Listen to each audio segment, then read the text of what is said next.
everyone, welcome to the last week of the summer reading program, Imagine a Story, and this week's theme is Goldilocks. And I'm going to be reading Goldilocks, adapted by Tom Roberts, illustrated by Laszlo Kubini, and I'm reading it courtesy of Rabbit Ears Books. Here we go. The thing about Goldilocks was she was extremely spoiled. Her parents pampered her like a Palm Beach poodle. They worked real hard to give her everything she wanted, but Goldilocks just never seemed satisfied. She was as headstrong as a moss-backed mule. At breakfast one morning, her father gave her a toy rabbit that was as cute as a bug on a sow's ear. But Goldilocks just folded her arms and turned away. Bunnies are dumb. I don't want one, she huffed. And I don't want breakfast. I want another teddy bear. There were dozens of teddy bears in her toy chest, but her parents rushed off to get her a new one. While they were gone, Goldilocks snuck out of the house, dashed into the woods to hide, one of her favorite tricks. Meanwhile, just a hoot and a holler away, 3 bears were in their cottage, contentedly cooking breakfast. There was a really big Papa Bear, and sort of a big Mama Bear, and a baby bear who wasn't big at all. Breakfast was a pot of porridge, as thick as fresh churned butter. Now this porridge was hot enough to scald a skunk, so the 3 bears decided to take a walk and let it cool. Goldilocks, starting to feel hungry without breakfast, smelled the bear's porridge, and she was off like a jackrabbit in coyote country. Through the bear's window, she spied the 3 steaming bowls of porridge. Now Goldilocks never knew the meaning of polite, so without even knocking, she walked right in and straight up to the bear's breakfast table. First off, she grabbed a great spoonful of the porridge in the really big bowl. Yow, she gasped, fanning her mouth. Any fool would know this is too hot to eat. So she picked up the middle spoon and tried the cooler porridge in the bowl that was sort of big. Blah, she grimaced. Don't they have a spice rack? Then she took a taste from the bowl that wasn't big at all. Why, this is just right, she announced, smacking her lips. It was so good, in fact, that she left the bowl as empty as a pauper's pocket. Goldilocks, on the other hand, was full as a tick and needed a place to sit down. She spotted 3 chairs by the fireplace and climbed up onto the really big chair. Ouch, she yelled, rubbing her backside. Haven't they heard of down cushions? She slid off the first chair and tried the middle one, which was sort of big, but not really that big. She sank into the cushion like a rock in a rain barrel. Oof, she hollered from inside the cushion. Who is their decorator? At last, she tried the chair that wasn't big at all. Why, this is just right, she smiled, leaning back in the little chair. Now Goldilocks was way too big for that chair. Leaning back in it was like walloping a walnut with a sledgehammer. The chair splintered into 100 little pieces. Oh my, she protested. Someone should put that chair back together. There's never a handyman around when you need one.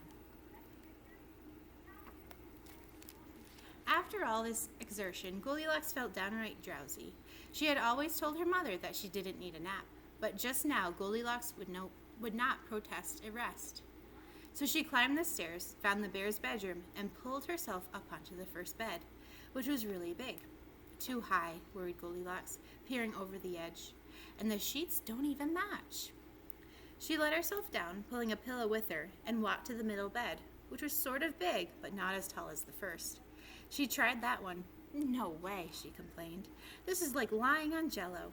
Then she tried the third bed, which wasn't big at all.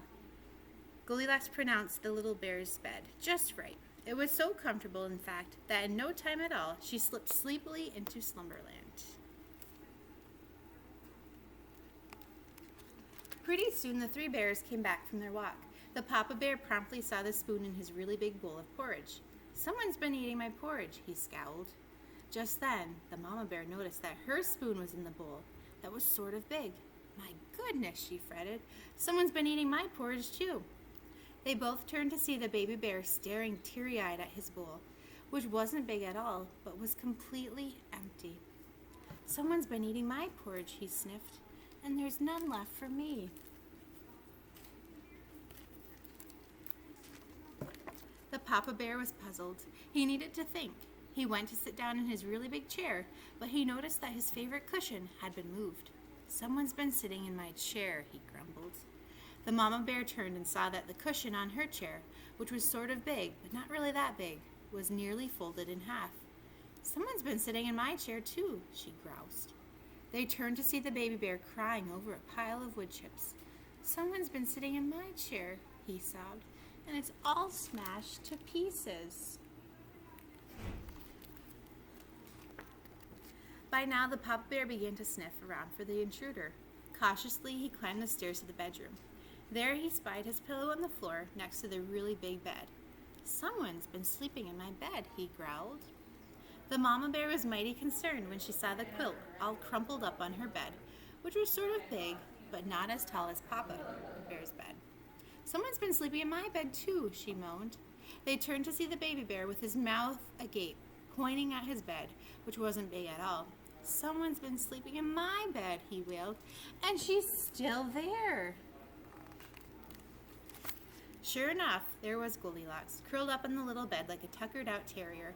The papa bear let out a low, rumbling growl that shook all three beds. Goldilocks awoke and rubbed her eyes. She saw the three bears glaring at her, and she shrieked, "Bears!" Now the three bears were well aware that they were bears. No one needed to tell them. But before they could question her, Goldilocks bolted from the little bear's bed and hopped out the window right into a tree. She slid down that tree so fast she left skid marks, and she ran all the way home. Let me tell you, from that day on, Goldilocks stopped being stubborn, traded in her tricks, and did exactly what her parents told her. The three bears, I must mention, put a lock on their door. They never knew what a favor they had done for Goldilocks. In fact, they never saw her again, and I can't say that made them sad. The end. So Mrs. Duquette is going to be reading the second book today.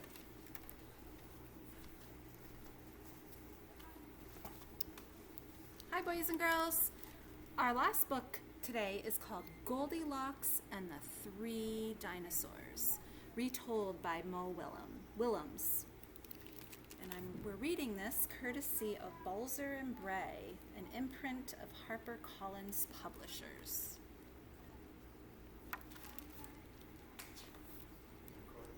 Once upon a time, there were three dinosaurs. Papa Dinosaur, Mama Dinosaur, and some other dinosaur who happened to be visiting from Norway.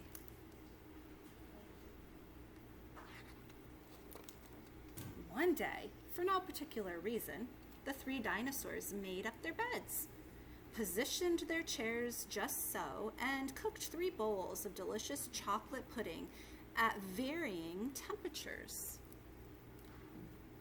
I love chocolate. "Oh boy," said Papa Dinosaur in his loud, booming voice. "It is finally time to leave and go to the,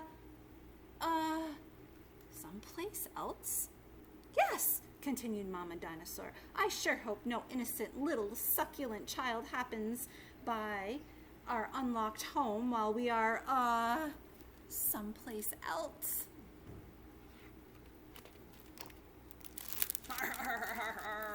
Then the other dinosaur made a loud noise that sounded like a big, evil laugh, but was probably just a polite Norwegian expression. The three dinosaurs went someplace else and were definitely not hiding in the woods waiting for an unsuspecting kid to come by. Sure enough, 5 minutes later, a poorly supervised little girl named Goldilocks came along. Just then, the forest boomed with what could have been a dinosaur yelling, "Gotcha!" But I'm pretty sure it was just the wind. The loud noise was immediately followed by another loud noise that sounded kind of like, "Be patient, Papa Dinosaur. The trap is not yet sprung." But that could have been a rock falling or a squirrel. Either way, Goldilocks was not the type of little girl who listened to anyone or anything. For example, Goldilocks never listened to warnings about the dangers of barging into strange, enormous houses. As soon as Goldilocks came across a strange, enormous house, she barged right in.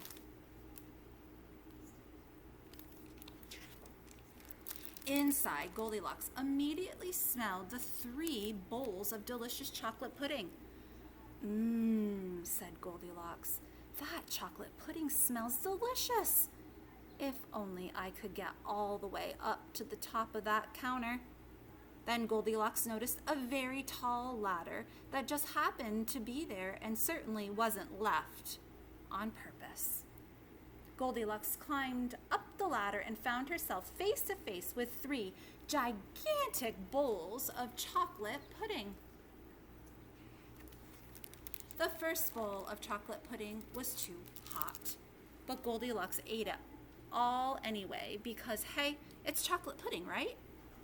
The second bowl of chocolate pudding was too cold, but who cares about the temperature when you've got a big bowl of chocolate pudding? Not her. The third bowl of chocolate pudding was just right, but Goldilocks was on such a roll by now, she hardly noticed. Soon, Goldilocks was stuffed like one of those delicious chocolate-filled little girl bonbons, which, by the way, are totally not the favorite things in the whole wide world for hungry dinosaurs. Tired and groggy, Goldilocks noticed 3 chairs in the living room. So she climbed down the ladder and walked out of the kitchen. The first chair was too tall. The second chair was too tall. But the third chair was too tall. Goldilocks wasn't going to climb that high just to sit in some chair, so she hiked over to the bedroom. When she got there, Goldilocks noticed that the beds were also gigantically big. "What is going on around here?" groaned the exhausted girl. "The bears that live here must be nuts."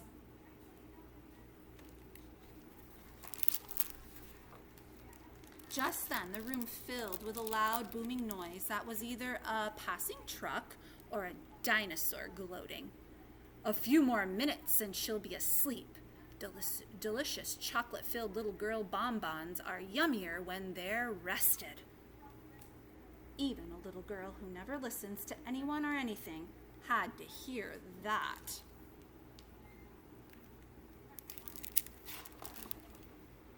Goldilocks took a minute to stop and think, which was longer than she was used to stopping and thinking.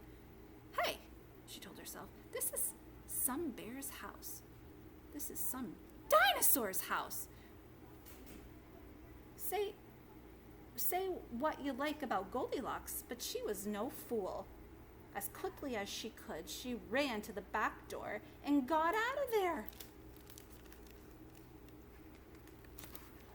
Just then, a loud plane flew by, which sounded pretty much like a trio of dinosaurs yelling, "No!" or "Charge!" or Norwegian expression for "Chewy bonbon time!" Suddenly, and completely coincidentally, the 3 dinosaurs rushed through the front door. But they were too late. Goldilocks was gone, and all that was left in the house were 3 disappointed dinosaurs. The end. And the moral is, if you ever find yourself in the wrong story, leave. The end. Well, we hope you enjoyed our Goldilocks stories today. Stay tuned to the next little video to explain the craft. Make sure you stop by the Goff Nelson Memorial Library to pick up your craft, and also make sure you pick out a free book. And we want to thank the Aaron Douye Scholarship for the donation of these books. Have a great summer. See you later.